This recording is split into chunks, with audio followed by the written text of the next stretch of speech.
நிலையா இருக்கிற விஷயங்கள் அண்ட் உங்களோட மதிப்பை கூட்டுற விஷயங்கள் தான் பார்த்திங்கன்னா எப்போவுமே உங்களுக்கு முக்கியமானது. சில காலம் மட்டும்தான் நம்மளுக்கு பயனுள்ளதாக இருக்கும் அப்படின்ற மாதிரியான விஷயங்கள் பார்த்திங்கன்னா நம்மளுக்கு முக்கியம் இல்லாதது. அந்த மாதிரியான விஷயங்கள் எல்லாமே உங்களை விட்டு போகட்டும். உண்மையாகவே உங்களை நேசிக்கிறவங்களுக்கு முன்னுரிமை கொடுங்க. அவங்கள எப்போவுமே கைவிடாமல் இருங்க. உண்மையான அன்பு அப்படின்ற ஒரு விஷயம் நம்மளோட வாழ்நாள் முழுதும் நிலைச்சிருக்கிற மாதிரியான ஒரு விஷயம். இதை மெயினில் வச்சுக்கோங்க. அது எப்போவுமே பார்த்திங்கன்னா வெறுப்பாக மாறாமல் இருக்கும். உங்களுக்கு ரொம்ப பிடிச்ச விஷயங்களை தள்ளி வச்சுட்டு உண்மையான மகிழ்ச்சியை உங்களால் வாழ முடியாது. உங்களுக்கு யார் முக்கியம் அப்படின்றத அவங்களுக்கு தெரியப்படுத்துங்க. உங்ககிட்ட ஒருத்தங்க வர்றாங்க அப்படின்னா அவங்கள ரொம்ப தாழ்வாலாம் நினைக்காதீங்க. அவங்க உங்கள் மேலே உண்மையாகவே நம்பிக்கை வச்சிருக்கிறனால தான் உங்களை தேடி வராங்க அப்படின்ற விஷயத்த புரிஞ்சுக்கோங்க. யாரையுமே இழிவாக பார்க்காதீங்க. அது ஒரு பலவீனமான குணத்தோட அடையாளம். உங்களுக்கு நீங்களே மரியாதை கொடுக்கும்போது தான் மற்றவங்க உங்களை மதிப்பாங்க. அதே மாதிரி உங்களை வெறுக்கிறவங்களுக்கு நீங்கள் வெறுப்பெல்லாம் கொடுக்க வேண்டாம். அதுக்கு பதிலாக உங்களோட அன்பால் அவங்கள வெல்லுங்க. சோகத்தில் மூழ்கி என்றைக்குமே நேரத்தை வீணடிக்காதீங்க. மகிழ்ச்சியான விஷயங்களில் உங்களோட கவனத்தை எப்போவுமே செலுத்துங்க.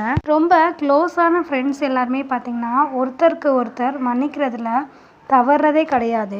எதிர்மறையான உணர்வுகளோட ஒட்டி கொள்வது உங்களையே பார்த்திங்கன்னா காயப்படுத்தும். உங்கள் வாழ்க்கையில் ஒவ்வொரு சவாலையுமே பார்த்திங்கன்னா ஒரு வாய்ப்பாகவே பாருங்கள். உங்கள் வாழ்க்கையில் வர ஒவ்வொருத்தருமே பார்த்திங்கன்னா ஒரு கட்டத்தில் உங்களுக்கு ஒரு நினைவாக மட்டுமே இருப்பாங்க அப்படின்ற விஷயத்த ஏற்றுக்கோங்க. யாரையுமே உங்களோட வாழ்க்கையில் நிரந்தரமாக வச்சிருக்க முடியாது.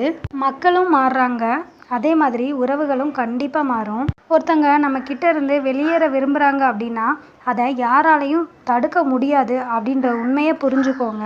வாழ்க்கை பாடங்களை என்றைக்குமே நம்ம தேடி செல்லணும் அப்படின்ற அவசியமே கிடையாது. நம்மளை சுற்றி இருக்கிற மனுஷங்களும் நம்மளோட அனுபவங்களுமே பார்த்திங்கன்னா அதை நம்மளுக்கு முழுசாக கற்று தந்துடும். அதிகமான நம்பிக்கையும் நெருக்கமும் பார்த்திங்கன்னா சில சமயத்தில் மரியாதை குறைவுக்கு வழிவகுக்கும்.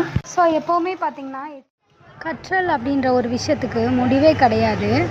தவறுகள்லேருந்து பாடத்தை கற்றுட்டு முன்னேறுங்க. ஒரு தவறை மன்னிக்கிறது ஒரு திருத்தத்திற்கான வாய்ப்பு. அதை மீண்டும் செய்கிறதுக்கான உரிமை கிடையாது. மன்னிக்கிற விஷயம் மற்றவங்களுக்காக மட்டும் இல்லை, நம்மளுக்காகவும். மன்னிப்பது அப்படின்றது குணப்படுத்துகிற ஒரு செயல். உங்ககிட்ட உண்மையாகவே மன்னிப்பு கேட்குறவங்கள மன்னிச்சிருங்க. மற்றவங்களுக்காக போலியாக இருக்காதீங்க. அது உங்களை நீங்களே ஏமாத்திக்கிறதுக்கு சமம். ஒரு போலியான சிரிப்பு அப்படின்றது ஒரு உண்மையான கோபத்தை விட மோசமானது. உங்களை உண்மையாகவே புரிஞ்சுக்கிட்டவங்க உங்களை தரம் பிரித்து பார்க்க மாட்டாங்க. ஸோ எப்போவுமே நீங்களாவே இருங்க. உங்களுக்கு நீங்களே உண்மையாக இருங்க. உங்ககிட்ட இருக்கிற தனி பண்புகளை ஏற்றுக்கோங்க. உங்களோட இருப்புக்கு மரியாதை இல்லாத இடத்துல அங்கே நீங்கள் இல்லாமல் போகிறதே நல்லது. உங்களோட மதிப்புனா என்னன்னு தெரியாதவங்களுக்காக உங்களோட சக்தியை வீணடிக்காதீங்க. மற்றவங்களோட அங்கீகாரத்துக்காக ஏங்குறத நிறுத்துங்க. உங்களோட வலிமையையும் உங்களோட சொந்த மதிப்பையும் நீங்கள் அறிஞ்சிருக்கிற பட்சத்தில் வெளியிலேருந்து வர எந்த வெளிப்படுத்துதலும் பார்த்திங்கன்னா தேவை இல்லாதது தான். உங்களோட மனசு எவ்வளோதான் முரண்பட்டதாக தோணுனாலும் உங்களோட உள்ளுணர்வை கேளுங்க.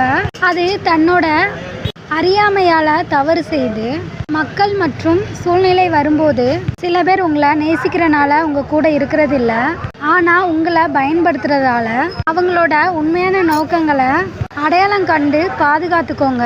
உங்கள் வாழ்க்கையில் நிறைய பேர் வருவாங்க போவாங்க, ஆனால் மிக குறைவான மனுஷங்க மட்டும் உங்களோட இதயத்தில் ஒரு நிரந்தரமான இடத்த உருவாக்குவாங்க.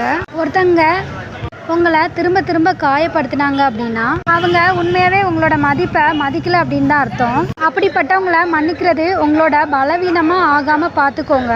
இறந்தவங்களை நம்ம எப்படி புதைக்கிறோமோ அதே மாதிரி நம்ம இழந்த உறவுகளை கூட புதைக்க கற்றுக்கோங்க. கடந்த காலத்தை நம்ம பிடிச்சிக்கிற விஷயம் பார்த்திங்கன்னா நம்மளோட எதிர்காலத்தை நிகழ்காலத்தை அழிச்சிட்ருக்கோம் அப்படின்றத மறந்துடாதீங்க. நீங்கள் எவ்வளோதான் நல்லது செஞ்சாலும் உங்களை சில பேர் எப்போவுமே பார்த்திங்கன்னா நிராகரிப்பாங்க. அது அவங்களோட பிரச்சனை தானே தவிர உங்களோட பிரச்சனை இல்லை அப்படின்றத மறந்துடாதீங்க. உங்கள் மனசுக்கு அமைதி இல்லாத இடையூறுகளை வர வைக்கிற எந்த ஒரு விஷயத்தையும் உங்களை நெருங்க கூட நீங்கள் அனுமதிக்காதீங்க. ஒருத்தங்க உங்களை வெறுக்கும் போது அவங்க உங்ககிட்ட ஒரு குறிப்பிட்ட குணாதிசயத்தை கண்டுக்கிட்டாங்க அப்படின்றதான் முழுமையான அர்த்தம். ஆனால் அதை அவங்களால அடைய முடியாது. அது அவங்களோட இயலாமை, உங்களோட பலம் அப்படின்றத தெரிஞ்சுக்கோங்க. இந்த